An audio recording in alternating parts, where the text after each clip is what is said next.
Rukmini Vasant Kantara release తర్వాత మొత్తం దేశమంతా ఈమె గురించి మాట్లాడుకుంటుంది. ఇప్పుడు బెంగళూరులో 1996 డిసెంబర్ 10న ఒక కన్నడ కుటుంబంలో జన్మించిన రుక్మిణి వసంత్ తెలుగు, తమిళం, కన్నడ సినిమాల్లో ప్రస్తుతం బిజీగా ఉంది. ఆమె పేరు వెనుక ఒక గొప్ప కథ దాగుంది. ఈమె తండ్రి కల్నల్ వసంత్ వేణుగోపాల్ భారత సైన్యంలో మరాఠా లైట్ ఇన్ఫంట్రీ బెటాలియన్ కు కమాండింగ్ ఆఫీసర్ గా పనిచేసిన వీరుడు. 2007 జూలై 31న జమ్మూ కాశ్మీర్లోని ఊరి సరిహద్దులో పాకిస్తాన్ ఉగ్రవాదులను అడ్డుకునే పోరాటంలో వీరమరణం పొందారు వేణుగోపాల్.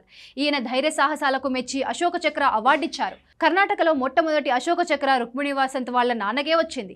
ఇది సైన్యంలో అత్యున్నత గౌరవం. రుక్మిణి తండ్రి మరణించినప్పుడు ఆమె వయసు కేవలం 10 సంవత్సరాలు మాత్రమే. ఈ సంఘటన ఆమె జీవితాన్ని చాలా ప్రభావితం చేసింది. నాన్న చనిపోయిన తర్వాత తల్లి సుభాషిణి వసంత్తోనే ఉంది రుక్మిణి. 2008 రిపబ్లిక్ డే పరేడ్లో అశోక చక్రాన్ని తండ్రి తరపున అమ్మ సుభాషిణి అందుకోవడంని చూసి రుక్మిణికి ఇంకా మరింత స్ట్రాంగ్ అయ్యేలా చేసింది. వసంత్ మరణం తర్వాత సుభాషిణి వసంత్ ఒక అద్భుతమైన నిర్ణయం తీసుకున్నారు. ఈమె స్వతహాగా ప్రసిద్ధ భరతనాట్య కళాకారిణి. భర్త చనిపోయిన తర్వాత తనలా సైన్యంలో భర్తలను కోల్పోయిన మహిళలకు మద్దతుగా వీరరత్న ఫౌండేషన్ ను స్థాపించారు సుభాషిణి. ఈ సంస్థ కర్ణాటకలో యుద్ధ వితంతువులకు 3 రోజుల వర్క్ షాప్లు, కౌన్సిలింగ్, కమ్యూనిటీ సపోర్ట్ అందిస్తుంది. అలాగే వసంతరత్న ఫౌండేషన్ ఫర్ ఆర్ట్స్ ద్వారా కళలు, సేవలను ప్రోత్సహిస్తున్నారు. ఈ నిర్ణయంతో ఎంతో మంది జీవితాలను మార్చేశారు సుభాషిని. తన భర్త ఆదర్శాలను వాళ్ళు చూసుకుంటున్నారు. రుక్మిణి కూడా ఈ కార్యక్రమాల్లో చురుకుగా పాల్గొంటూ తల్లిని అనుసరిస్తుంది. సుభాషిని నుంచి భరతనాట్య ప్రతిభ రుక్మిణికి కూడా వచ్చింది. చిన్నప్పటి నుంచే నాట్య కళలో శిక్షణ పొందిన రుక్మిణి ఈ కళను తన నటనలో చూపించింది. ఫిట్నెస్ విషయంలోనూ తన తండ్రిని ఆదర్శంగా తీసుకుంటుంది.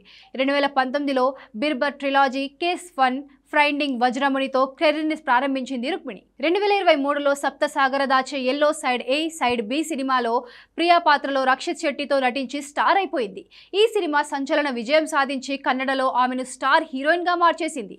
ఈ చిత్రాలకు film fair critics best actress award అందుకుంది. 2024లో శ్రీ మురళితో భగీరా, శివరాజ్ కుమార్తో భైరతి నాగనల్తో విజయం సాధించింది. 2025లో కాంతారా చాప్టర్ 1లో కనకవతి పాత్రలో రిషబ్ శెట్టితో కనిపించి దేశమంతా పాపులర్ పోయింది.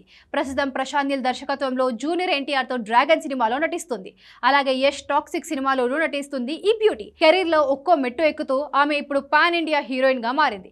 తల్లిదండ్రుల ఆశీస్సులతో ముందుకు సాగుతోంది.